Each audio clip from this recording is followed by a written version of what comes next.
Hello, it's the end of July 2020 and I've just spent the last few months spending a fair amount of time trying to work out the best way of producing the highest quality videos and pre-recorded asynchronous content that I can for the coming year.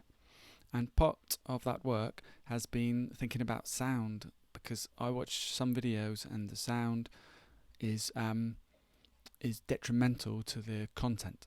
And so what I've been trying to do is work out the best sound profile that I can use for recording my lectures. So what I've tried to do is put together a very short video so that I can reflect, and others, any viewers, can reflect on the difference in sound. So there's not a single way of improving sound, but the main purpose of this video is to think about the fact that sound does matter, but also there are different things that we can do to try and improve the sound. It may not be perfect, but if we can make it better, and generally we can do this once, and then we can use that sound system, that profile, going forwards. So what I've got is 4 different sound systems that I have experimented with. So the first one is my laptop. So my laptop is over here, so I'm just going to go over and speak a little bit closer to give it a fairer test. But this is my laptop sound. Now, I've not used this for ages, and I've just tried it just now, and it was pretty awful. This has got no filters on it, because I'm also running this video through something called OBS Studio, which enables me to change some of the sound. The next sound that I'm going to use here is my external webcam. So right on the front of my second screen there, I've got a Microsoft Webcam webcam, which is not bad.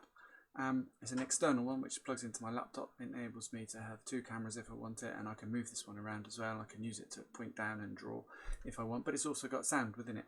So to give it a fair test, I'll sit up a bit more.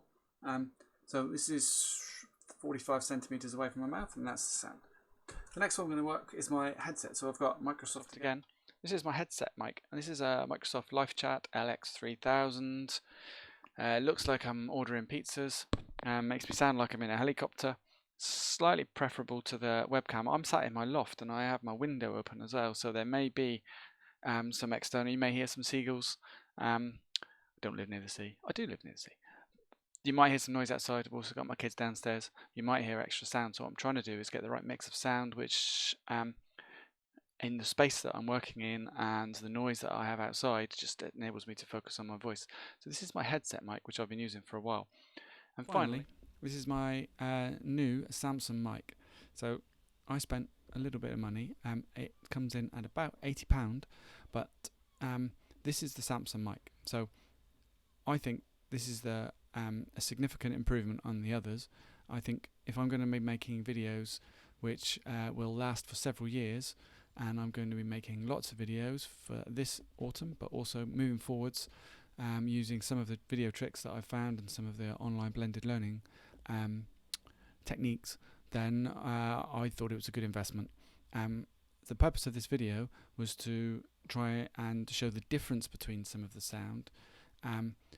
It's to think about the fact there are different options, and we're not necessarily just stuck with the same laptop. There are cheaper microphones than this. This is plugs in through the USB, so it goes straight into my computer. This is a Samsung Q2U. It's also it's not a condenser mic. I read that condenser mics pick up too much sound, so again, because I'm in my loft with my kids, I've got this one, which is a fairly old school, possibly. It's a podcast pack. But the main point is there are different ways of getting sound into video. I am striving to get the best type of sound.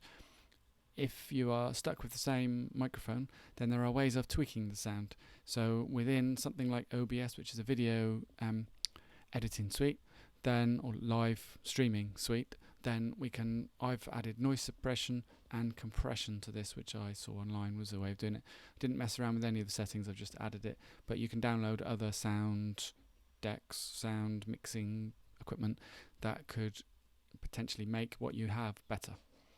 And that's the end of my demonstration. Thank you.